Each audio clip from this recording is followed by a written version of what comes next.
அனைவருக்கும் வணக்கம். இன்னைக்கு மே 4 அக்னி நட்சத்திரம் ஆரம்பம். நிறைய விஷயங்கள் பண்ணலாம், நிறைய விஷயங்கள் பண்ணக்கூடாதுலாம் இருக்கு. ஸோ அதெல்லாம் அடுத்தடுத்த வீடியோவில் பார்க்கலாம். இன்னைக்கு நான் ஒரு சனி ஞாயிறு 2 நாளும் நான் ஒரு ஃபங்க்ஷனுக்கு போயிருந்தேன். ஒரே ஃபங்க்ஷன் தான், ரிசப்ஷன் அண்ட் மேரேஜ். அதுக்காக ரெடியாக இருந்தேன். இந்த சாரீ எப்படி இருக்குன்னு சொல்லுங்க. இது ஏற்கனவே நான் என்னோட குழந்தனாருடைய ரிசப்ஷனுக்கு நான் கட்டியிருந்தேன். ஸோ அதுக்கப்புறம் இப்போ தான் கட்டுறேன். இந்த மாதிரி ஃபேன்சி சாரீ கட்டுறது ரொம்பவே அழகாக இருக்கும். நம்ம ரிசப்ஷனுக்கு போகும்போது இந்த லுக்கு எப்படி இருக்குது அப்படின்னு சொல்லுங்கள். ஸோ நம்ம பெரிய மேக்கப்பில் பெரிய நாலேஜ் அப்படிலாம் கிடையாது. நமக்கு இதை பற்றின அறிவு சுத்தமாக கிடையாது. எனக்கு கிடையவே கிடையாது. ஸோ பார்க்க நீட்டாக இருக்கணும். அதுக்கு மேட்சிங்காக ஸ்டெட்டு இது மாதிரி போடுறதுக்கான ஒரு சின்ன நாலேஜ் இருக்கனால அதை வச்சு நான் அப்படியே அதை அப்படியே மேனேஜ் பண்ணிட்டு இருக்கேன். அவ்வளோதானே தவிர அங்கே போய் நம்ம மேரேஜில் போய் பார்த்தா தான் தெரியுது எவ்வளோ மேக்கப்னா என்னன்னு. அப்போ தான் தெரியுது நம்ம போடுறதெல்லாம் மேக்கப் கிடையாது. நம்ம போடுறது பவுடருக்கு பேஸ்ட் ஒட்டுற மாதிரி தான் ஒட்டிகிட்டு இருக்கோம். பவுடர் இருக்கணுங்கிறதுக்காக அப்படிங்கிற போது போனால் தான் தெரியும். ஆனால் எனக்கு இது ரொம்ப அழகாக இருந்தது. இந்த சாரீ எனக்கு ரொம்ப ரொம்ப பிடிக்கும். அதனால இதை ரிசப்ஷனுக்கு கட்டிக்கலாம் அப்படின்னு சொல்லிட்டு கட்டிட்டு போனேன். அங்கே போனால் அந்த மங்கி வேஷம் போட்டுட்டு நிறைய பார்த்தீங்கன்னா அந்த சண்டை மேளம் அதெல்லாம் வச்சுருந்தாங்க. அது யோகிக்கு ரொம்ப பிடிச்சிருந்துச்சு. இது ரொம்ப என்ஜாய் பண்ணோம் நாங்களுமே. அதே மாதிரி லைவாக ஃபோட்டோ எடுத்து பிரிண்ட் போட்டு கொடுத்தாங்க.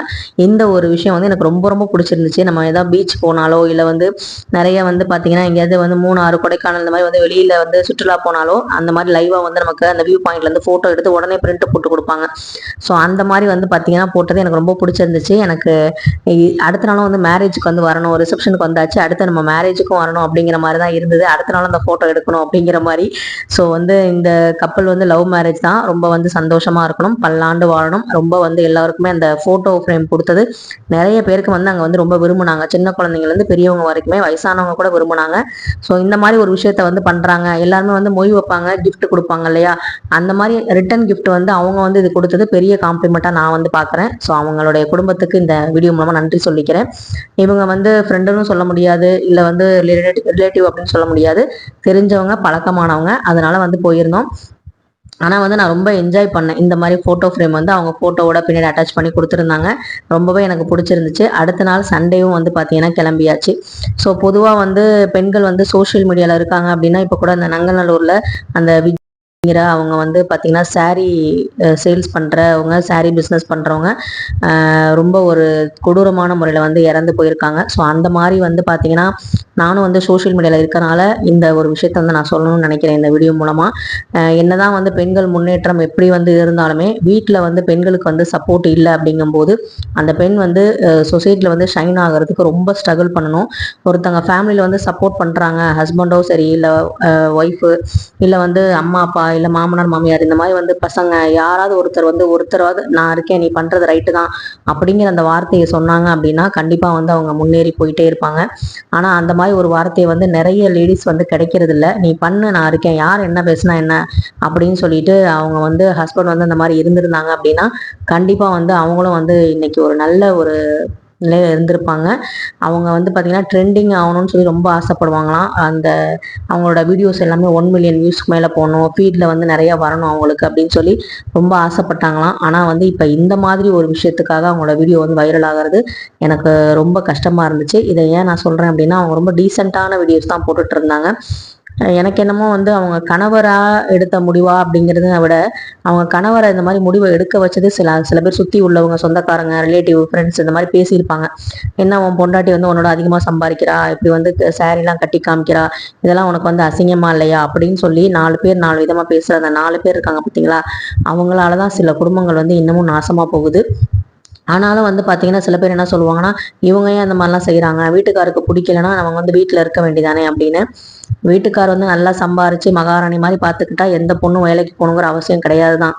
ஆனால் வீட்டுக்கார் சரியா சம்பாதிக்கல அப்படிங்கும்போது அடுத்த கட்டத்துக்கு நம்ம போய் தான் ஆகணும்.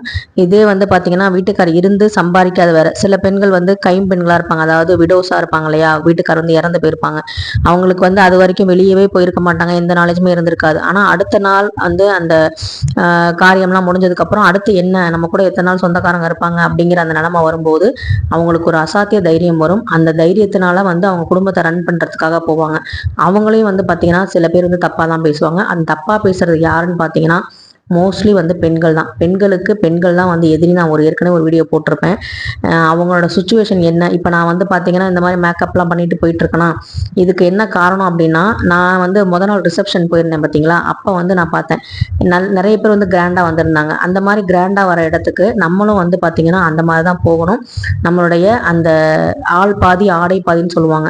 நம்ம கிட்ட இருக்கிறத வச்சு நம்ம எவ்வளோ டீசெண்டாக வந்து போகலாம், எவ்வளோ கிராண்டாக வந்து போகலாம், மற்றவங்க நம்ம எவ்வளோ வந்து கெத்தாக இருக்கலாம் அப்படிங்கிறதான் வந்து பார்த்தீங்கன்னா நமக்கு வந்து கடவுள் கொடுத்துருக்காரு. நம்ம வந்து எடுத்துகிட்டு போகிறோம், அதில் ஒன்றும் தப்பு கிடையாது. அதே மாதிரி தான் ஒரு ஃபீல்டில் வந்து பெண்கள் வராங்க, இந்த மாதிரி வந்து சாதிக்கணும் அப்படின்னு நினச்சி வராங்க அப்படின்னா அவங்களுக்கு வந்து பார்த்திங்கன்னா ஏதாவது ஒரு வகையில் ஒரு சப்போர்ட் இருந்தால் கண்டிப்பாக வந்து அந்த பெண்கள் வந்து முன்னேறுவாங்க. இந்த மாதிரி வந்து நான் ஒரு வீடியோ போட்டுட்ருக்கேன் அப்படிங்கும்போது நல்லா வந்து போயிட்டுருக்குன்னு வச்சுக்கோங்களேன். ஏதாவது ஒரு விஷயம் வந்து நடக்குது, எங்கள் வீட்லேயே நடக்குது அப்படின்னா, இவன் அப்போவே வந்து எனக்கு தெரியும், இவன் வந்து நிறையா வந்து இந்த மாதிரி வீடியோ போட்டனால அப்படி ஆயிடுச்சு அப்படின்னு சொல்கிற எத்தனையோ பேர் அப்போ தான் வருவாங்க. ஸோ அந்த மாதிரி வந்து பார்த்திங்கன்னா நமக்கு வந்து அந்த மாதிரி நிலமை வந்துடக்கூடாது அப்படின்னா எல்லா பெண்களும் பயந்துக்கிட்டு தான் ஒரு யூடியூப்பில் வந்து சோஷியல் மீடியாவில் இவ்வளோ தூரம் வந்து அந்த பிளாட்ஃபார்ம் வந்து தேர்ந்தெடுக்கிறாங்க. ஆனால் உள்ளுக்குள்ளே நிறைய பயங்களும் இருக்கும். ஏதாவது ஒன்று தப்பாக போயிடுச்சுன்னா ஏதாவது ஒன்று குறை சொல்லி நம்மளை வந்து ஏதாவது சொல்லிடுவாங்களோ அப்படிங்கிற அந்த எண்ணம் வந்து இருக்குது. ஆனாலும் வந்து பார்த்திங்கன்னா சோஷியல் மீடியாவில் இருக்க எல்லா பெண்களுமே தப்பான பெண்களும் இல்லை, சோஷியல் மீடியாவில் இருக்க எல்லா ஆண்களும் சரியான ஆண்களும் இல்லை. எல்லா பாலினத்திலையும் ஆண் பெண் அப்படிங்கிற அந்த பாலினத்தில் மனுஷங்க அப்படின்னு வந்துட்டாலே நல்லவங்களும் இருப்பாங்க, கெட்டவங்களும் இருப்பாங்க. அதில் ஆண் பெண் வித்தியாசம்லாம் கிடையாது. ஸோ இந்த மாதிரி வந்து இனிமே வந்து நடக்கக்கூடாது அப்படிங்கிறதான் இந்த வீடியோ மூலமாக நான் கேட்டுக்கிறேன். ஸோ வந்து பார்த்தீங்கன்னா இவ்வளோ கிராண்டாக வந்து பண்ண அந்த ஃபங்க்ஷனை வந்து பண்ண அந்த குடும்பத்துக்கு அந்த கடவுளோட ஆசீர்வாதம் வந்து எப்போவுமே இருக்கணும். நல்லபடியாக வந்து அவங்க வந்து சந்தோஷமாக அவங்க வாழ்க்கையை வந்து வாழணும். லவ் மேரேஜ் அவங்க பண்ணியிருக்கிறது, மேரேஜ் பண்ணுறதோ லவ் பண்ணுறதோ பெரிய விஷயமே கிடையாது. அந்த லவ் மேரேஜில் சக்ஸஸ்ஃபுல்லாக வந்து நம்ம வாழ்க்கையை நடத்துறது தான் ரொம்ப ரொம்ப பெரிய விஷயம். நான் சொன்ன மாதிரி எப்போவுமே வந்து இந்த விமர்சனம் பண்ணுற கூட்டம் எப்போன்னு காத்துக்கிட்டு இருக்கோம். அவங்களுக்கு நம்ம இற போடுற மாதிரி நிறைய விஷயங்கள் நம்ம செஞ்சிடவே கூடாது, அவங்களுக்கு நம்ம தீனி போட்டுறவே கூடாது அப்படி தான் நான் நினப்பேன். அதனால தான் வந்து நிறைய கணவன் மணி வந்து பிரச்சனை வருது, எங்களுக்குள்ள சண்டை வருது அப்படிங்கிறீங்க. அதை வந்து பார்த்தீங்கன்னா 3வது நபர் வந்து இன்டர்ஃபியர் ஆகாத வரைக்கும் நமக்குள்ள எந்த பிரச்சனையும் வராது. நம்ம பிரச்சனையை நம்மளே வந்து பார்த்துக்குவோம், நம்ம 4 சவுத்துக்குள்ளே தீர்த்துருவோம். ஆனால் 3வதாக ஒரு நபர், நம்ம 2 பேர் அதாவது கணவன் மனைவி இவங்களை தாண்டி 3வதாக ஒரு நபர் உள்ளே வராங்க அப்படிங்கும் போதே பிரச்சனை வந்து பெருசாக தான் ஆகும். அந்த மாதிரி இல்லாமல் இருந்தாலே போதும், எல்லாமே வந்து நல்லபடியாக நடக்கும். உங்கள் மனைவியை பற்றியோ உங்கள் கணவனை பற்றியோ உங்களுக்கு நல்லபடியாக தெரிஞ்சால் மட்டும் போதும். அடுத்தவங்களுக்கு நம்ம ப்ரூவ் பண்ணுங்கிற அவசியம் இல்லை. இந்த மாதிரி வந்து அடுத்தவங்க பேசுறதை கேட்டுட்டு அடுத்தவங்களுக்காக வந்து வாழ்ந்தனால தான் இப்போ ஒரு குடும்பம் சிதைஞ்சு போய் கிடக்கு. ஸோ இந்த மாதிரி ஒரு விஷயம் இனிமேல் வந்து நடக்கக்கூடாது. மேரேஜும் ரிசப்ஷனும் நல்லபடியாக முடிஞ்சு நாங்களும் மொய் வச்சுட்டு கிஃப்ட்டும் வந்து வாங்கிட்டு வந்துட்டோம். ஸோ வந்ததுக்கப்புறம் வீட்டில் வந்து மட்டன் குழம்பு, சிக்கன் பெப்பர் ஃப்ரை வந்து பண்ணிவிட்டு அழகாக வந்து மதிய லஞ்சு நைட்டு டின்னருக்கும் இதே வச்சு சாப்பிட்டாச்சு. ரொம்ப சூப்பராக வந்து அந்த ஃபங்க்ஷன் வந்து நடந்ததுக்கு அந்த இறைவனுக்கும் அந்த குடும்பத்துக்கும் நன்றியை சொல்லிட்டு எங்களுக்கும் அந்த சந்தோஷத்தை கொடுத்த அந்த தம்பதியிற்கு வாழ்த்துக்களை வந்து சொல்லிக்கலாம். என் பையன் வந்து விஜய் ஃபேன் அப்படிங்கிறனால அந்த காஸ்டியூமில் வந்து போயிருந்தான். சரி ஓகே, அவன் இஷ்டப்படியே விட்டுருவோம் அப்படின்னு சொல்லிட்டு நானும் விட்டுட்டேன். ஏன்னா என் இஷ்டப்படி நான் வந்து பிடிச்ச மாதிரி நான் மேக்கப் போட்டுக்கிறேன், சாரீ கட்டிக்கிறேன். அது மாதிரி வந்து அவனுக்கும் வந்து அந்த உரிமை இருக்குது, ரைட்ஸ் இருக்குது அப்படிங்கிறத நான் வந்து ஒத்துக்கிறேன். ஸோ அதனால் நான் வந்து எதுவுமே சொல்லலை, அவன் இஷ்டப்படி நான் வந்து போட்டுக்கோ அப்படின்னு சொல்லி விட்டுட்டேன். ஸோ இந்த பிளாகில் உங்களுக்கு ஏதாவது ஒரு வகையில் ஒரு தகவல் வந்து நல்லபடியாக பிடிச்சிருக்கு அப்படின்னா, என்னோட இன்ஃபர்மேஷன் வந்து உங்களுக்கு யூஸ்ஃபுல்லாக இருந்தது அப்படின்னா கண்டிப்பாக லைக் பண்ணுங்கள், ஷேர் பண்ணுங்கள், மறக்காமல் சப்ஸ்கிரைப் பண்ணுங்கள். நன்றி, வணக்கம். நெக்ஸ்ட் வீடியோவில் பார்க்கலாம்.